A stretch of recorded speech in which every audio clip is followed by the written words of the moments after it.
रामायण में कई महान योद्धा थे, कई शक्तिशाली राजा थे और कई ऐसे पात्र थे जिन्होंने इतिहास बदल दिया। लेकिन एक ऐसा पात्र भी था जिसने बिना युद्ध किए अपने त्याग और प्रेम से पूरी दुनिया का दिल जीत लिया। वह थे अयोध्या के राजकुमार भरत और रानी कैकेयी के पुत्र थे। वे श्री राम, लक्ष्मण और शत्रुघ्न के भाई थे। चारों भाइयों में गहरा प्रेम था, लेकिन भरत का प्रेम श्री राम के प्रति सबसे अलग था। वे श्री राम को केवल भाई नहीं बल्कि अपना गुरु और आदर्श मानते थे। एक दिन रानी कैकेयी को दासी मंथरा ने भड़काया। उसने कहा, अगर राम राजा बन गए तो भरत कभी राजा नहीं बन पाएंगे। मंथरा की बातों में आकर कैकेयी ने राजा दशरथ से 2 वरदान मांगे। भरत को अयोध्या का राजा बनाया जाए और श्री राम को 14 वर्ष का वनवास दिया जाए। यह सुनकर राजा दशरथ टूट गए, लेकिन वे अपने वचन से बंधे हुए थे और श्री राम ने मुस्कुराते हुए वनवास स्वीकार कर लिया। उस समय भरत अपने ननिहाल गए हुए थे। जब वे वापस लौटे तो अयोध्या पूरी तरह शांत और दुखी थी। न कहीं उत्सव था, न संगीत, न खुशी। भरत घबरा गए। फिर उन्हें पता चला श्री राम वनवास चले गए और राजा दशरथ का निधन हो गया। यह सुनते ही भरत की दुनिया टूट गई।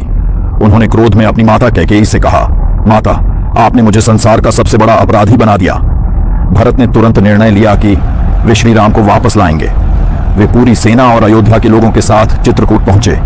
जैसे ही भरत ने श्री राम को देखा, वे उनके चरणों में गिर पड़े। उन्होंने रोते हुए कहा, भैया, अयोध्या आपके बिना अधूरी है, कृपया वापस चलिए। पूरा वन उस दृश्य को देखकर भावुक हो उठा। लेकिन श्री राम ने कहा, भरत, पिता का वचन ही मेरा धर्म है। मैं 14 वर्ष पूरे होने से पहले अयोध्या नहीं लौट सकता। यह सुनकर भरत की आंखों में आंसू आ गए। तब उन्होंने एक अद्भुत निर्णय लिया। उन्होंने श्री राम की खड़ाऊं उठाई और कहा, अयोध्या के असली राजा केवल आप हैं। फिर उन्होंने उन खड़ाओं को सिंहासन पर रख दिया और स्वयं कभी राजा नहीं बने। भरत ने राजमहल के सुख छोड़ दिए। वे साधारण वस्त्र पहनकर रहने लगे। उन्होंने कभी राजसी सुखों का उपयोग नहीं किया। 14 वर्षों तक वे तपस्वी की तरह जीवन जीते रहे और हर दिन केवल श्री राम के लौटने की प्रतीक्षा करते रहे। भरत का सबसे बड़ा रहस्य उनका त्याग था।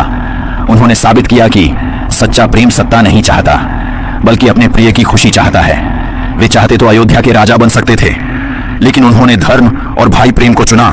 रामायण में भरत हमें सिखाते हैं कि सच्ची महानता शक्ति में नहीं, त्याग में होती है। जो इंसान अपने स्वार्थ से ऊपर उठकर धर्म और प्रेम को चुनता है, वही वास्तव में महान कहलाता है। और शायद यही कारण है कि आज भी भरत को भाई प्रेम और निष्ठा का सबसे बड़ा प्रतीक माना जाता है।